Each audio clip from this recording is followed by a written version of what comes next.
ಇನ್ನು ಬಿಜೆಪಿ ಕುರ್ಚಿ ಮೇಲಾಟದ ವಿಚಾರಕ್ಕೆ ಸಂಬಂಧಪಟ್ಟಂಗೆ ಮಾತಾಡಲೇಬೇಕು. ಬಿಜೆಪಿನಲ್ಲೂ ಕೂಡ ಅದೇ ಹಣೆಬರಹ.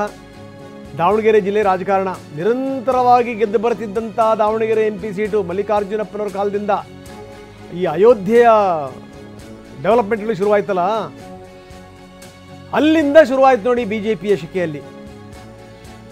ಅಲ್ಲಿಂದ ಇಲ್ಲಿ ತನಕ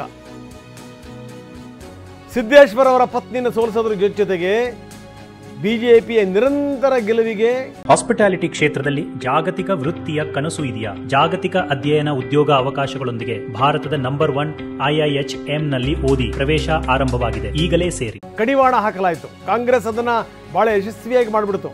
ಶಾಮನೂರು ಶಿವಶಂಕರಪ್ಪ, ಮಲ್ಲಿಕಾರ್ಜುನ್ ಅವರೆಲ್ಲರೂ ಕೂಡ ಸೇರ್ಕೊಂಡು ಪ್ರಭಾ ಮಲ್ಲಿಕಾರ್ಜುನ್ ಅವರನ್ನ ಗೆಲ್ಲಿಸ್ಬಿಟ್ರು. ಈಗ ಬಿಜೆಪಿ ಸೋಲಕ್ಕೆ ಯಾರು ಕಾರಣ? ನಿರಂತರವಾಗಿ ಸಿದ್ದೇಶ್ ಮತ್ತು ಸಿದ್ದೇಶ್ ಸಂಗಡಿಗರು ಹೇಳ್ತಾ ಇದ್ರು ರೇಣುಕಾಚಾರ್ಯ ಕಾರಣ ಅಂತ. ರೇಣುಕಾಚಾರ್ಯ ಹೇಳ್ತಾ ಇದ್ದಾರೆ ಸಿದ್ದೇಶ್ವರ ಕಾರಣ ಅಂತ. ಈಗ ಪ್ರಹ್ಲಾದ್ ಜೋಶಿಯವರ ಹೆಗಲಿಗೆ ಬಿದ್ದಿದೆ. ಎಲ್ಲವನ್ನೂ ಕೂಡ ಈ ಅಸಮಾಧಾನವನ್ನು ಸರಿ ಮಾಡಬೇಕು. ಅವ್ರ ಮೇಲೆ ಇವರು ಚಾಡಿ ಹೇಳ್ತಾರೆ, ಇವ್ರ ಮೇಲೆ ಅವ್ರು ಚಾಡಿ ಹೇಳ್ತಾರೆ. ಇದು ಸಂಗತಿ. ಬನ್ನಿ, ನಮ್ಮ ಪ್ರತಿನಿಧಿ ಕಿರಣ್ ನಮ್ಮ ಜೊತೆಗೆ ಈಗ ದೂರವಾಣಿ ಸಂಪರ್ಕದಲ್ಲಿದ್ದಾರೆ. ಕಿರಣ್, ಎಷ್ಟು ಮಟ್ಟಿಗೆ ಪ್ರಹ್ಲಾದ್ ಜೋಶಿ ಇದಕ್ಕೆ ಮದ್ದರಿತಾರೆ? ಯಾಕೆಂದರೆ ಅಸಮಾಧಾನ ಒಂದೆರಡು ಕಡೆ ಇಲ್ಲ. ಸರ್ಕಾರದ ವಿರುದ್ಧ ಹೋರಾಟ ಮಾಡಲಿಕ್ಕೆ 108 ಸಂಗತಿಗಳು ಸಿಕ್ಕರೂ ಕೂಡ ಈ ಒಗ್ಗಟ್ಟಿನ ಕೊರತೆಯಿಂದಾಗಿ ಎಲ್ಲವೂ ಕೂಡ ಸರಿ ಹೋಗ್ತಾ ಇಲ್ಲ ಬಿಜೆಪಿನಲ್ಲಿ. ಇನ್ನು ದಾವಣಗೆರೆ ವಿಚಾರಕ್ಕೆ ಸಂಬಂಧಪಟ್ಟಂಗೆ ಏನು ನಡೀತಾ ಇದೆ ಕಿರಣ್? ರಂಗನಾಥ್, ಲೋಕಸಭಾ ಚುನಾವಣೆ ಮುಕ್ತಾಯವಾಗಿ 1 ವರ್ಷಗಳು ಕಳೆದು ಹೋದ್ರೂ ಕೂಡ ಇನ್ನು ದಾವಣಗೆರೆ ಚುನಾವಣಾ ಸೋಲಿನ ವಿಚಾರ ಒಂದು ನಿಮಿಷ ಕಿರಣ್, ನಿಮ್ಮ ಧ್ವನಿ ಯಾಕೋ ಸ್ಪಷ್ಟವಾಗಿ ಕೇಳ್ತಾ ಇಲ್ಲ. ಮತ್ತೆ ನಿಮ್ಮನ್ನು ಸಂಪರ್ಕ ಮಾಡುವಂಥ ಪ್ರಯತ್ನವನ್ನು ಮಾಡ್ತೀನಿ. ಇದು ದಾವಣಗೆರೆ ಸ್ಥಿತಿ. ಪ್ರಹ್ಲಾದ್ ಜೋಶಿ ಎದುರುಗಡೆಗೆ ಇಬ್ಬರು ನಾಯಕರು ಹೇಳಿದ್ದಾರೆ ನಾವು ಕಾರಣ ಅಲ್ಲ ಅಂತ. ಇವರು ಸೋಲಿಗೆ ನಾವು ಕಾರಣ ಅಲ್ಲ ಅಂತ ಮತ್ತೊಬ್ಬರು.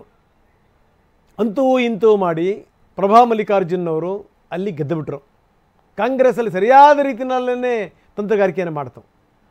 ಈ ಬಿ ಜೆ ಪಿಯಲ್ಲಿರುವಂಥ ಒಡಕಿದೆಯಲ್ಲ, ಆ ಒಡಕನ್ನು ತುಂಬ ಚೆನ್ನಾಗಿ ಬಳಸ್ಕೊಂಡ್ಬಿಟ್ರು ಮಲ್ಲಿಕಾರ್ಜುನ್. ಅದರಲ್ಲೂ ಈ ಮಲ್ಲಿಕಾರ್ಜುನ್ ಮತ್ತು ವರ್ಸಸ್ ಸಿದ್ದೇಶ್ವರ್ ಇದೆಯಲ್ಲ, ಏಕವಚನದಲ್ಲಿ ಮಾತುಗಳು. ಇಬ್ಬರು ಕೂಡ ಬಂಧುಗಳು ಮತ್ತು ಸಂಬಂಧಿಕರು.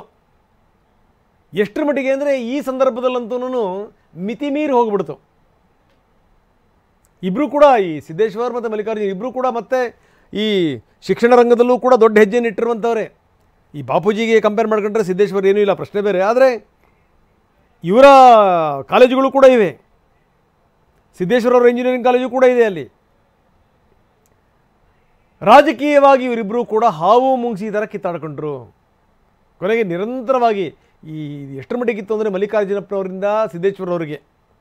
ಮಲ್ಲಿಕಾರ್ಜುನಪ್ಪನವ್ರು ಹೋದ್ಮೇಲೆ ಸಿದ್ದೇಶ್ವರ ಬಂದರು ಪ್ರವರ್ಧಮಾನಕ್ಕೆ. ಯಾವುದೇ ಕಾರಣಕ್ಕೂ ಅವ್ರ ಕುಟುಂಬದವರಿಗೆ ಕೊಡಬಾರ್ದು, ಸಿದ್ದೇಶ್ವರಿಗೆ ಕೊಡಲೇಬಾರ್ದು ಅಂತ. ಹೀಗಾಗಿರುವಂತಂದರೆ ಗಾಯತ್ರಿ ಸಿದ್ದೇಶ್ವರ್ ಅವರಿಗೆ ಟಿಕೆಟ್ ಕೊಡಲಾಯಿತು. ಗಾಯತ್ರಿ ಸಿದ್ದೇಶ್ವರ್ ಅಲ್ಲಿ ಸೋಲನ್ನು ಕಂಡರು.